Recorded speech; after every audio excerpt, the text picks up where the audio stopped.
at KPI Green Energy. In fact, KP Group is in focus. On the back of KPI Green Energy's earnings, let's look at the key takeaways when it comes to the first quarter of numbers. You have growth that was led by consistent execution strength, so that's something that you're looking at. And they're also increasing scale across both their solar as well as hybrid projects as well. So that's also very important to note. Other than that, there's also them signing 3 MOUs with Delta Electronics to be collaborating on a bunch of projects. So that's also something that you're looking at. So when you look at the revenue, EBITDA, as well as net profit, you've seen a rise coming in on a year-on-year basis. In fact, let's talk to the management. Dr. Faruk Patel, CMD of KP Group, is joining us at this point in time. Good afternoon, and thank you so much for taking time out and joining us today. First things first, I wanted to talk to you about your revenue as well as net profit growth. Of course, that was impressive, but you did have the EBITDA margin that is contracted by some 280 basis points. In fact, what do you see as the key triggers when it comes to this margin compression there? Thank you very much, Sriyasi. That we have declared the result today for the first quarter of the KPI and KP Energy both. And you have seen that from the last quarter to this quarter is quite very nice. And quarter 24 to 25 is also quarter 1 to 1. If you see, 614 is a revenue, and 111 is the PAT for the KPI.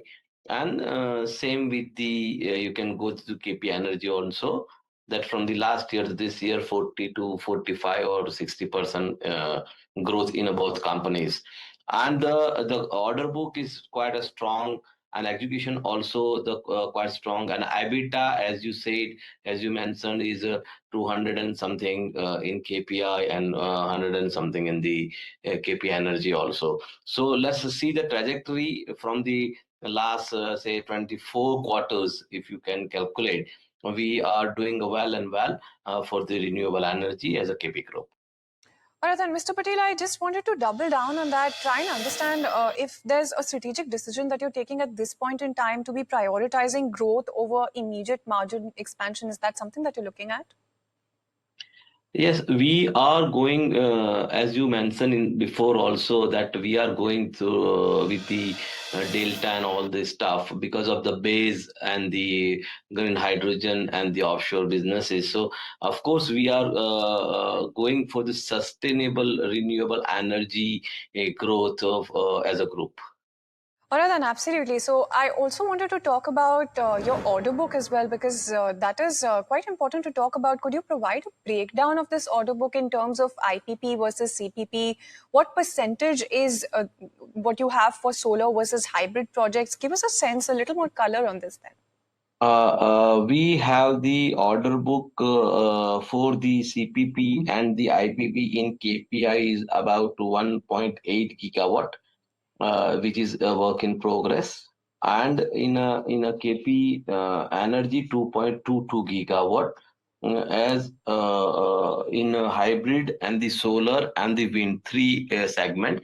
You have seen, you must have seen in the presentation also, where we have already uploaded to the NSE and BSE, and work in progress in KPI is 1.8, and 0.5 in CPP already we have done, 1.2 in IPP, and 0.5 is already we have completed. So you can see 1.7 plus 2.3 is a 4 gigawatt in the KPI, and 2.22 gigawatt in KP Energy, altogether 3.26. But when you are going for the cumulative with the KPI and KP Energy is a 5.9 gigawatt, which are going to be completed as a IPP and CPP both. But in KPI, you can say that IPP growth is a very high level by the next year end. Well, absolutely. So that's something that we're looking at when it comes to the order book, right? But I also wanted to get a sense about those MOUs that you've signed. We're talking about 3 MOUs. We're looking at Delta Electronics for BESS as well as green hydrogen and EV charging infrastructure that are highly strategic. I want to get a sense of the immediate next steps when it comes to these collaborations. Talk to us about any pilot projects, target timelines that you have in mind when it comes to the commercialization, as well as the expected revenue contribution that you're also outlining when it comes to these collaborations then? Already, as you rightly mentioned, that we have already 1 megawatt plant we have done for the green hydrogen in our Matar factory where the KP Green Engineering is, and we are going to use that green hydrogen into the same factory of the Matar. We will be the first in India who are creating or who are manufacturing the green hydrogen and using in our factory. And our plan is for that perspective only. We have done this MOU with the GS2 and the with the Delta also, and with Advait and the people also, to make this all things in a big way. We are coming with a very big in this green hydrogen trajectory within 1 or 2 years, you can say. And for that, already pilot project is ready, and it will be energized by the October end. All right, then, sir, before we let you go, I just wanted to get a very quick word on KP Energy, a very quick outlook, if you could. Just closing comments, very quick comments then.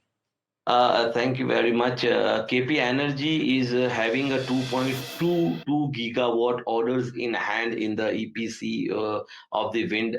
And we are going to get a very big orders in KP Energy also with the KPI. And both we have, as I told you before, that we have a 5.9 gigawatt orders in hand, and our target is 10 gigawatt as a group. And we are reaching getting closing these orders by the September end, about say whatever we have today in hand in Okay. pipeline is about 2 to 3 gigawatt. Thank you very much. Point taken, sir. Thank you so much for taking time and joining us this afternoon.